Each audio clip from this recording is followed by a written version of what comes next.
Ever wonder what this political cycle looks like to an outsider? Well, we got the amazing perspective of our very own Australian reporter, Emma, and what everyone thinks about this election. She went out and she talked to a few local Miami residents, and they gave their opinion as well as hers. Check it out. Welcome to Where You At. So you're probably wondering where I'm at, or you don't actually care, and my mother is the only one watching this. But either way, I'm going to tell you. I'm just an Australian girl studying abroad in America while it's in the middle of its greatest and most haunted showdown. No, I'm not talking about the creepy clown craze or Brangelina's breakup. I'm referring to the race for the White House, or more commonly known as...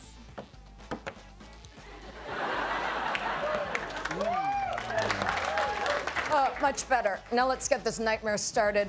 So to make sure that I wasn't the only one who thinks that the election is not quite what I expected, I set out to find out what people in the streets of Miami think about the presidential election, Hillary Clinton and Donald Trump, in just one word. Describe the presidential election in one word. A mess. Dramatic. I don't want to really. Different. Describe Hillary Clinton in one word. I'd rather not say. A liar. Untrustworthy. Adorable. I think she's like Bill Clinton, kind of, but with a mix of Obama. And Donald Trump in just one word. Excellent. Needs more work. I want to say extremely interesting, but I only have one word, but it's tough. You can combine them. It can be like a hyphenated word. Extremely interesting. Extremely interesting and intriguing for that matter. Yes, I realize some people couldn't even come up with one word or only one word, but you get the gist of it. And another thing you might be wondering is how Hillary Clinton and Donald Trump went from this, yes, if you didn't know, now you do. They were tied. So how did they get to this? My Social Security payroll contribution will go up, as will Donald's, assuming he can't figure out how to get out of it. But what we want to do is to replenish the Social Security Trust Fund. There's clearly no simple explanation, and I don't want to bore you with all the complicated details, because clearly your next potential president isn't, so why should I? Because he'd rather have a puppet as president of the United States. No puppet. And it's pretty clear. You're the puppet. It's pretty clear you won't admit that the Russians... So now you know who to choose between.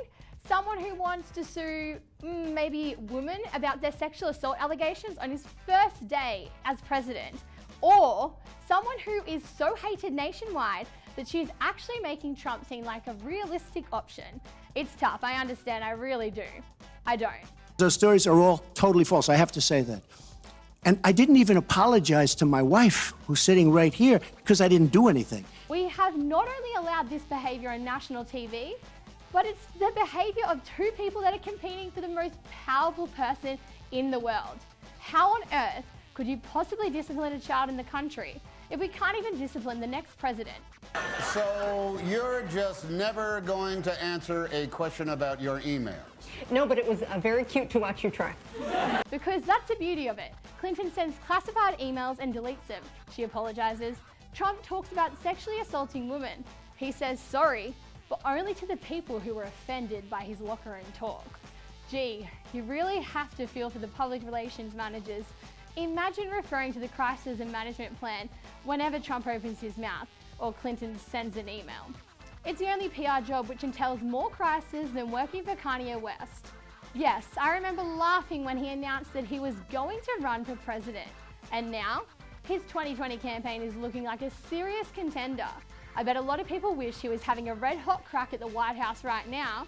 So America, Miami, Florida, anyone who is listening and has a say in this election, look at your options, do your research, learn about the policies that were not discussed at any time during the election so far, and before you seriously have to stop doing so, take some advice from your president. And don't boo, vote. I'm Emma Henrahan, and you're watching Where You At. So make sure you're at the voting booths on November 8th. And good luck, America. You'll need it.